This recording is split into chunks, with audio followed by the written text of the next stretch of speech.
The Three Metabolic Energy Systems, written and presented by From the Ground Up Fitness and Nutrition, hosted by Jeremiah Boblett. Sport-specific training, depending on the sports played, athletes will rely on one energy system more than the others.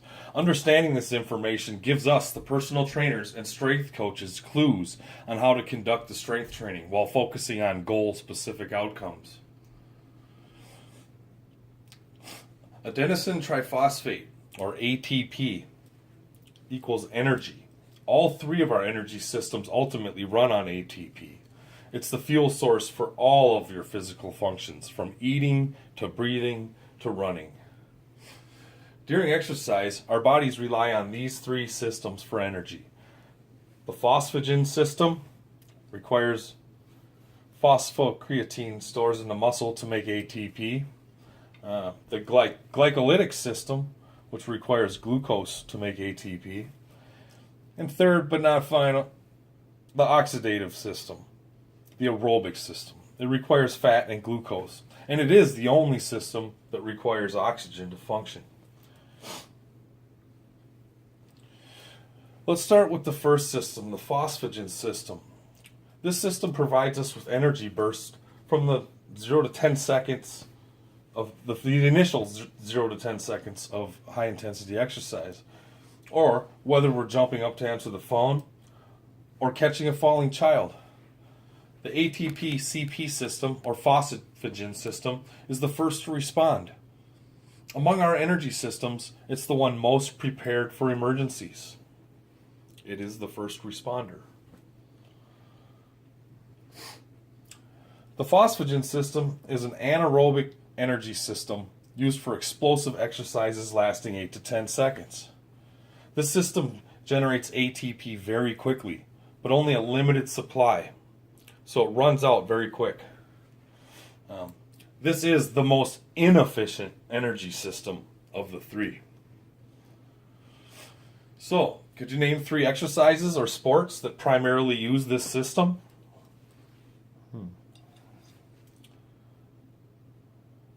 How about powerlifting? Powerlifting is a great example of an athlete using this initial burst of energy lasting up to 10 seconds. 1 rep max. He picks this weight up 1 time and sets it down. That would be use of the phosphagen system. Also, shot putters use the ATP-CP phosphagen system. Here you can see this beautiful shot putter here. She uses the phosphagen system to throw that shot put as far as she can. Here, my pitcher buddy, you can see by the look on his face, he is making massive amounts of power very quickly to deliver this baseball to home plate at 104 miles an hour. Now we're going to go into some detail about training this specific system, to benefit athletes that use it.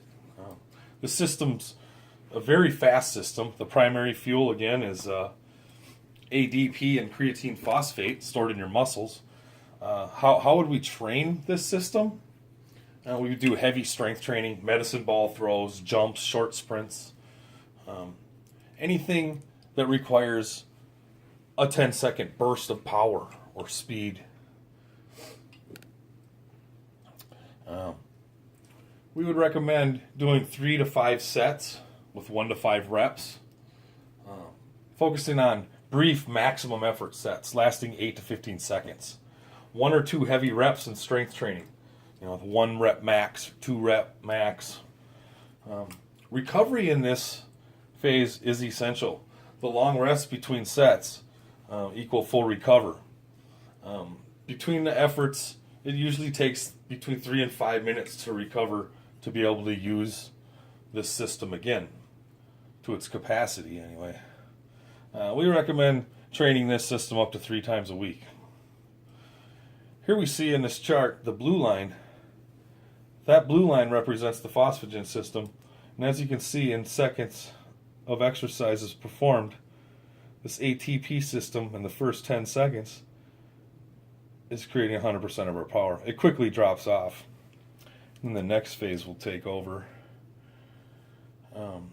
Here's a quick little question. True or false? Although the phosphagen system is the fastest energy producer of the three systems, it can only be used once a day. Is this true or false? If you said false, you're absolutely right. After 1 rep max or 2 rep max, near full recovery is achieved when resting between 3 and 5 minutes. After this initial 3 to 5 minute rest, we are able to repeat this action again to almost full capacity. All right, let's move on. The next energy source to kick in once we've had depleted our phosphagen stores is our anaerobic lactic energy system, or as I'm going to refer to it, the glycolytic system. This system provides energy for the 10 seconds to 2 minute zone of exercise, high intensity. The glycolytic system relies on energy converted from carbs, sugar, glucose, converts these molecules into ATP. Your glycolytic system is slightly less responsive than the phosphagen system. In other words, your body has to order this energy source and wait to be served in a sense. Kind of like the drive-through window of a McDonald's, you know. You wait about 10 to 15 seconds and you got your 1,500 calorie Big Mac in your hand. This energy system is the same way. You have to put in an order and wait 10 to 15 seconds to get it. So, what type of sport or exercise would use this particular energy system? Anybody? 50-meter freestyle swimming. Yes, this is a perfect example of the glycolytic system producing energy, providing us with enough to complete an activity with the intensity of this. Another one would be the 400-meter sprint or quarter-mile sprint. This is a glycolytic activity. And as you can see here, my buddy Wayne Van Niekerk, he has broke all kinds of records. He ran this 400-meter sprint in 43 seconds. Imagine that. A quarter mile in 43 seconds. That's pretty quick if you ask me. That there, just thinking about that makes my knees wobbly. The glycolytic system can be trained and improved upon. If you've ever done an all-out set of max push-ups or a 400-meter sprint, you're familiar with what it feels like to exercise the glycolytic system at a close to its maximum. In a word, it hurts. You know, you get that pain in your muscles because of a buildup of hydrogen ions, contrary to most people's belief that lactic acid causes the pain in your muscles. Anyway, it's a buildup of hydrogen ions, and it's a byproduct of glycolysis, which can inhibit muscle contraction, giving us wobbly knees after a minute or so of full-out running. The more you train the glycolytic system, however, the better you're able to buffer these ions, and the faster you can recover between sets of medium to high intensity. The glycolytic athlete specializes in activities lasting 10 seconds to 2 minutes or so. They're fast and seemingly tireless, though perhaps not quite as strong or powerful as the phosphagen athlete or the ATP-CP system athlete. Flash Gordon is a good example. If we're going to train the glycolytic system, this is a medium to fast acting system. The primary fuel is carbs, glucose. Some sample activities would be traditional strength training, 400 meters sprinting, 50 meters swimming. We would train this system with medium to high intensity strength training, interval training, running, stadium stairs or hills, battling ropes, and kettlebell workouts, and so forth. We recommend training the glycolytic system with 2 to 4 sets and 8 to 12 reps with a 1 to 2 minute rest, because partial recovery in this phase is essential. So let's keep the rest between under 2 minutes. The frequency of training this, we would recommend twice a week per muscle group or area of the body trained. Here we see the same chart. The red line here represents the glycolytic system. As you can see, after about 10 seconds of exercise, your phosphagen system fails. The glycolytic system kicks in, and we get another burst of energy that's sustainable for up to 3 minutes or so. The discomfort that comes from glycolytic training is well worth it. Increasingly, fitness pros like ourselves are recommending this type of training for people who want to gain muscle, lose fat, and get the most out of their gym time. As you can see by the smile on my friend's face here, it's worth it. Now moving on, the third and final energy system is the aerobic system, the oxidative system. And just because this system is the last system of my presentation does not mean this system is the last in line. Our oxidative system is the most efficient, providing our body's energy at all times, and is the most sustainable of the three. This system provides energy to the 90-second to 3-hour zone of exercise.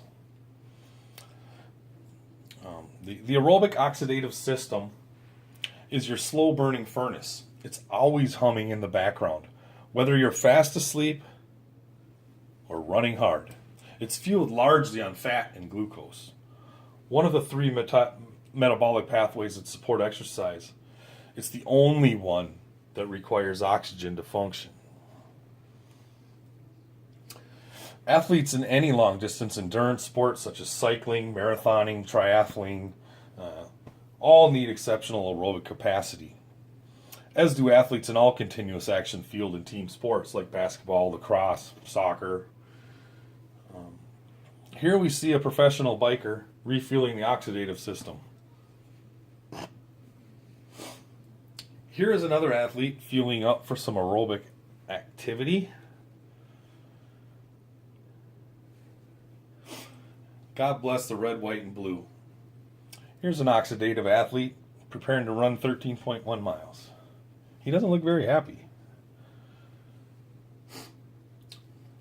Here, this is a photo of a beast utilizing the oxidative system. Here is an example of a fully depleted oxidative system after 26.2 miles. As you can see by the ring of sodium and potassium and all my electrolytes that are on my shirt.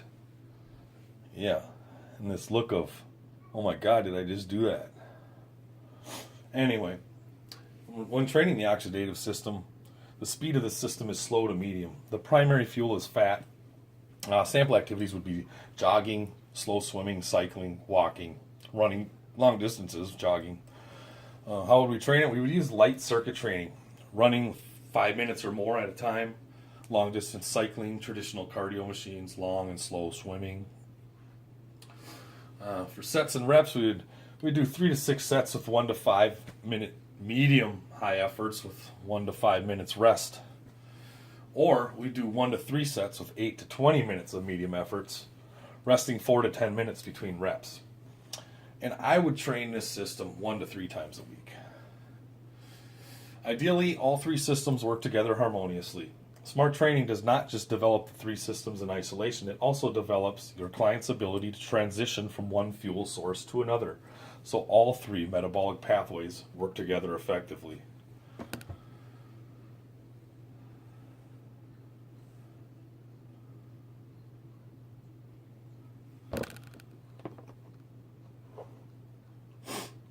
Here is the chart. The green line represents the oxidative system. You can see it takes a while for it to kick in, but it's very sustainable. That's why long distance endurance athletes primarily use this system. Essentially, all athletes use the first one. Some use the second, and some use the third. Hang in there. The end is near, says Homer Simpson. Now we're going to take a little quiz. Get out a pen and paper and get ready to answer 5 questions. You ace this test and you receive a free gift, so give it a shot. Ready, set, go. Question number 1. Of the 3 energy systems, which one is the first to respond? Correct. The phosphagen system is the first responder. Question 2. Which system is the most efficient? Good job. The oxidative aerobic system is the most efficient energy. Question 3. If I was an ultra marathon runner, which energy system would I favor?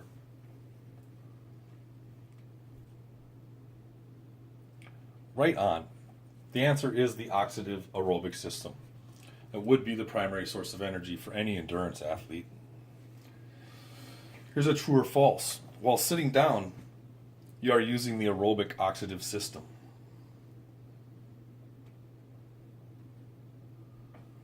True. Whether the body is at rest or running, it is using the aerobic oxidative system. The fifth and final question. The 400-meter sprinter uses these two energy systems when racing. Grand prize.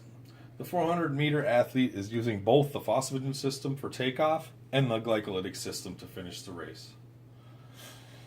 Time's up, folks. Results, if you got 5 out of 5, you win. You're awesome, and thank you for listening. Please email fromthegroundup612@gmail.com to redeem your free gift. Well, you made it. That's all, folks.